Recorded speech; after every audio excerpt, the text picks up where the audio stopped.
So, 2002, I became a licensed real estate agent. I had been, fortunately, been a little raised by an entrepreneurial father. So I got to see businesses and how they run. I got drug off to business meetings and got to see stuff. And as a kid, when I was 12, 13 years old, and I was being drugged to these business meetings, I thought they were the boringest, most thing on the planet, which they were. But I got to kind of be around people and got to think about business. And so when I got into real estate in 2002, and I was 35 at the time, and I was sold that. How many of you were sold that real estate's a business? So you were sold, hey, you're gonna own your own business, and what you quickly find out is that you don't own a business owns you. Like, you have to answer the phone, you got to go show properties, you got to go out listings, you got to go hire staff, you got to do all this stuff.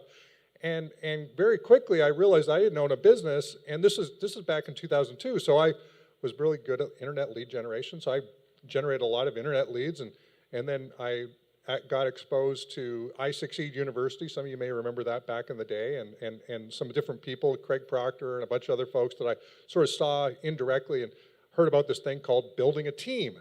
And I'm going, okay, that's what I need to do. I need to go build a team.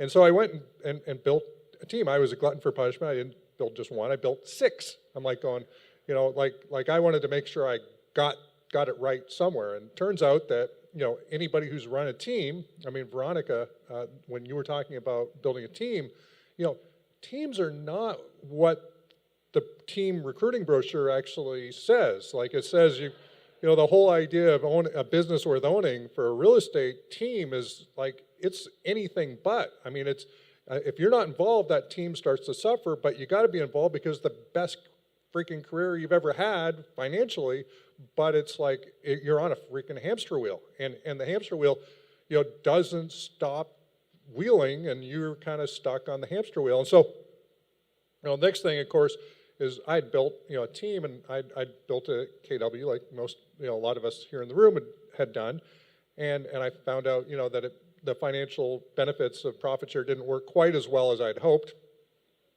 and so I went independent, and then from there, I had 2007 was a great year. We did a ton of business, about 73 million in production. 2008 hit. The second half of 2008, we were stuck with 4 offices, and we all kinds of other challenges. And so we had to raise some money to get into 2009, and then 2009, there were a couple things. I think we're all prophetic. If we get asked the right question, we just answer in the moment. So somebody asked a question about, when do we get our offices back? And this is April 2009. I said, we're not getting our offices back. We got to figure out a way to build a defensible business model without bricks and mortar.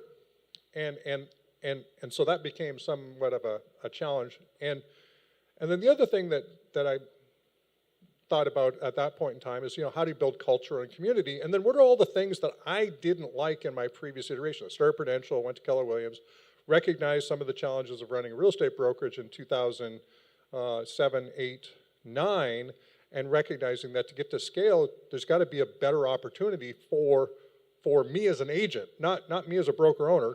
It needed to be for me as an agent, because I knew that unless I had agents, and so I wanted to make an opportunity that literally was someplace I would go to work for had it existed.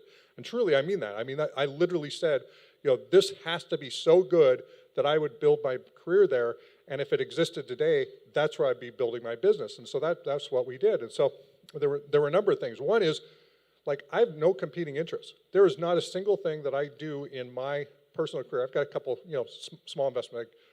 Grant Cardone talked me into putting a couple dollars into a couple of his deals, but which he's pretty persistent in just his stuff that he does, and it's pretty hard to say no. But outside of that, everything is in EXP. And why that's important is I never wanted to compete with the agents that I was working with, because I actually believe that they themselves would want all the benefits that the person that's leading them gets. And I didn't get.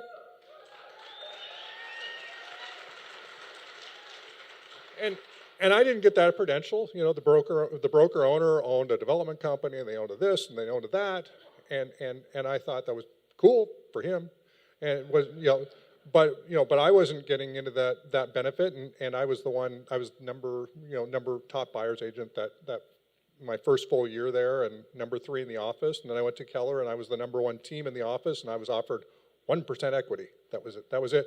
And they weren't willing to sell me more, but when I left, they literally had to give the office to Ben Kinney, who then became, that sort of started his career.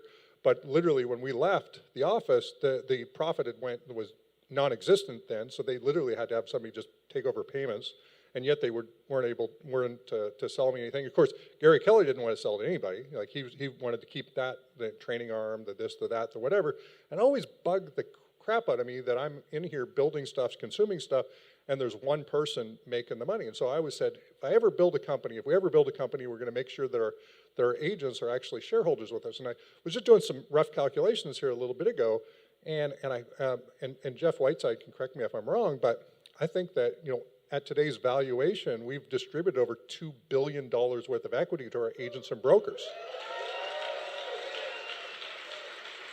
And if you wouldn't have sold it, some of you sold some of your equity. So, but if you'd held it the whole time, that's $2 billion. I mean, there's a lot of wealth there, and the reason why is I was really focused on staying true. And the big thing, and I think we saw it come up time and time again, and I heard this from Don Hobbs years ago, even before EXP, is the purpose of a business is to serve the needs of the owner. And I think everybody got a real estate license because they were looking for one thing, and that was freedom. That was freedom. It was, I'm going to go get my real estate license so I can become free. And what didn't happen is they didn't become free. They actually became trapped because real estate itself is a pretty good profession, but it's so good a profession that you're ruined for anything else. And yet it drives us freaking nuts having to go out there and try to generate more leads, work with buyers and sellers, which are awesome. They put food on our table, they put a roof over our head.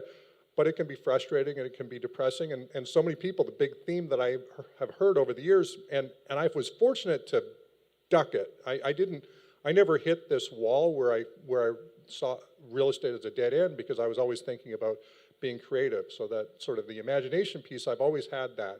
And I wanted to, so the reason why I bring all that up, there's probably a bunch of reasons, and I'm not even sure that this one is even going to make sense, but the reason why I bring this up is, everything that I do is truly aligned. We're working on, partnerships and relationships and other things. And earlier this year in January, I was on Clubhouse.